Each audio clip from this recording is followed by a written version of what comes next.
Mga kaadoy kong higala. Mao dining sumpay sa akong first na vlog, no? So mao na ni ang sulod mga higala nga perting nindota nga makita ninyo ang kaanyag ug kanindot nga first ninyo makita ang kaning isda nga perting daghana. So ani kadaghan ang isda, duha ni ka hektarya ang gibuhat na man-made lake arang daghana. Mangutana mo mga kaadoy, mangutana mo unsay isda nga galutaw-lutaw og dagalangoy-langoy diring dapita.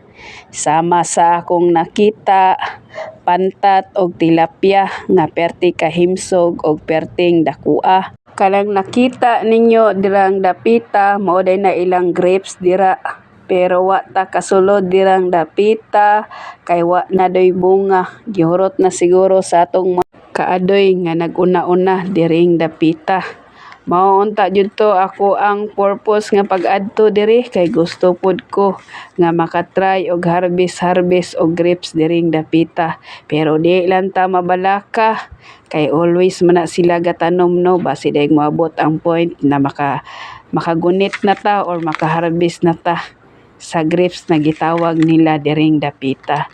Ang inyong kaadoy padayon sa paglakaw-lakaw dira og nakakita day kog bike nga nagbike dira nga si ma'am. Ang rent day anang bike 35 pesos pero wala ko kabalo kung inuras ba nagdili kay ako ra pong nabasahan dito sa ako ang giadtuan. So ang inyong kaadoy mangutana na pud mo, kaadoy nabay mga pagkaon dira. So mao pud ni ako ang siguro jud diring dapita. Naay sila mga available nga pagkaon diri nga perti pong lamia. Naapod sila mga shake kung gusto mo magpabugnaw diring dapita. Salamat buday tano sa atong classmate nga si Larry Robinos. So nindot pug kaayo ang tirada ni Sir Larry, no. Kay kani iyahang pag-design ani makarelax jud mi diring dapita.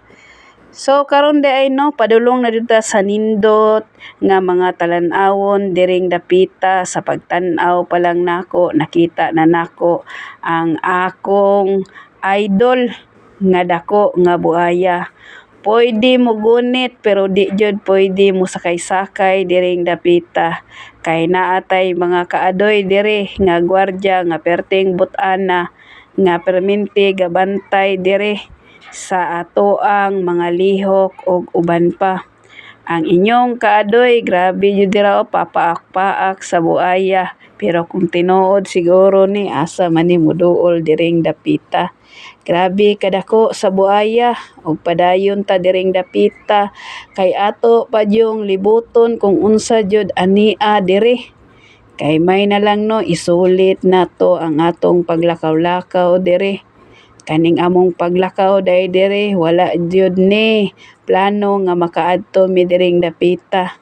Kay sa pag-adto namo diri wala mi nag-expect nga akong giadtuan diri nga duol-duol ra pud di ay mong nihapit na lang pud mi diri. Kanindot sa mga matan-aw nimo diri, labi na siguro ang mga bata nga moadto diri perti yung lingawa. Kay kami mismo nga mga dagko nalingaw gani mi og naamis pud mi diring dapita.